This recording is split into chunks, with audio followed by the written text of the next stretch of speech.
Còn dần đầu nó kêu to đấy. Rồi mẹ đây nhổ. Mày làm phút Sao rồi? Sao? Sao rồi? Ôi rồi ba. Cầm đây con. Cầm. Thế. Đi chơi. Nhiều nữa thì. Ơi. Đấy. Được treo chưa? Tôi dự cho việc đó chị trời ra nhất lại cầm làm cái gì? Không có ai nhặt đâu mà lo. Đường kia nó con đường nhỏ nhỏ. Quay đằng sau nhìn tí nữa sợ rơi đấy. Nó nhắm mắt rồi. Quay đằng sau rơi thẳng. Quay đằng sau nhìn cái này tí sợ rơi đấy. Nhìn béo kìa. Quay đằng trước không? Béo còn đang hóng kia kìa. Nhìn đừng có chuyện gì xảy ra kìa. Đi không thấy mệt mỏi. Đi kia này mấy này nó nào nó còn không bị chuột này ngày xưa nó đi một đoạn nó còn dừng lại lần. Bây giờ vắng rồi. Thấy ruộng giờ còn tí nước nào rồi phụ quăng lên. Trời ơi nó dữ. Ôi là chị kia. Làm gì quay đầu đâu được. Sao mà quay đầu? Cái lần lúc có chế chẳng có xoa. Chị kia không ai quay đầu. Đây Này, chị đẹp chưa? Nhưng mà chị này rơi đi xíu xem nhỏ. tôi thăm anh. Đi chào chị tôi đi Nhiều. Tôi là chế nhỏ. Không sợ nữa thì đi đâu đi cắt kiểu trên mấy bài này chắc lắm đây này. Nhỏ thì được đây chắc lắm. mấy con gì chị cái con này Mùa này đi không có hoa đỗ quyên nhỉ? Nó sẽ bị hoa đỗ quyên đẹp lắm. cắt xe đi cắt cơi đi cỡ đi chạy được Thôi chắc đi nào là chắc đi. Thôi chắc coi.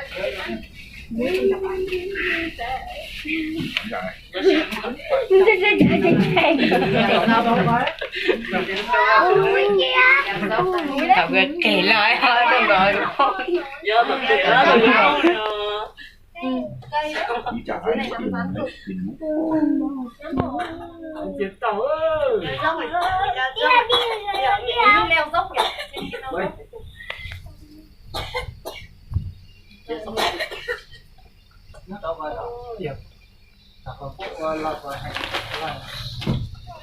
Đấy, leo dốc đấy chứ. Đấy, leo dốc đấy. Lên đây là nó chay là chay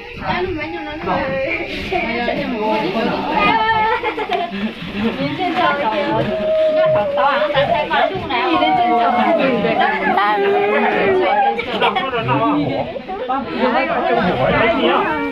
Trời tí nữa lên trời ấy. Lên trời. Trong phố chèo cây đó. Không, anh nghe gì nè. Không bỏ. Đi xem lớp. Tôi gọi chạy máy bay vậy là. Tôi gọi chạy máy bay ơi.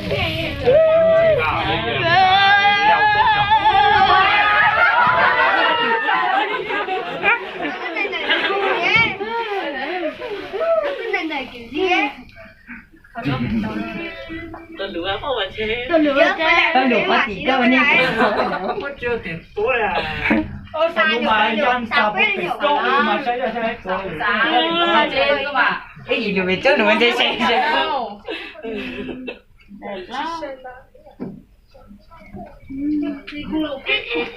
Lên chơi cáp treo đi em ơi.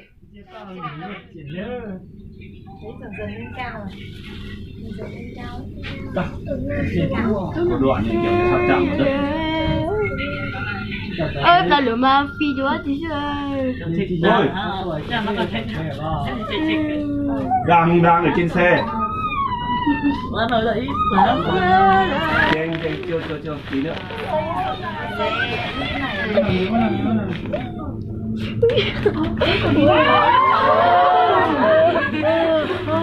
Ê, đoạn này là đến rồi ấy kìa. Chưa, cái đoạn dốc rồi kìa. Kìa, nhìn kìa, nhìn cái đỉnh ngọn kia chưa. biết tờ Quay đầu. Cái này đi bộ mấy tiếng luôn đó. mấy ngày mới đến Chú đây rồi. 2 ngày Đang sắp đến ra rồi.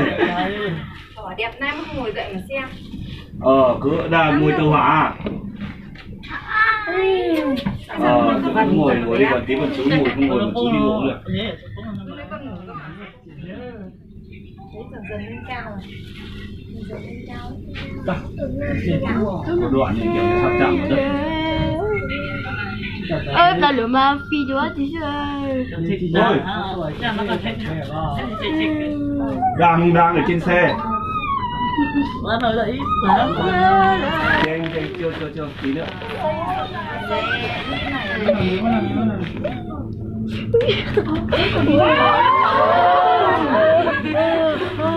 Ê, đoạn này là đến rồi kìa. Chưa, cái đoạn dốc nữa kìa. Đi kìa, nhìn kìa, nhìn cái đỉnh ngọn kia chưa? Rít tà lên. Quay đầu.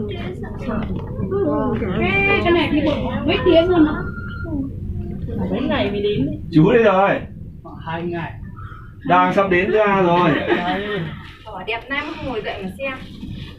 Cứ đang ngồi tàu hỏa. Cứ ngồi đi còn tí còn chú ngồi không ngồi mà chú đi uống được. Con ngủ cơ mà.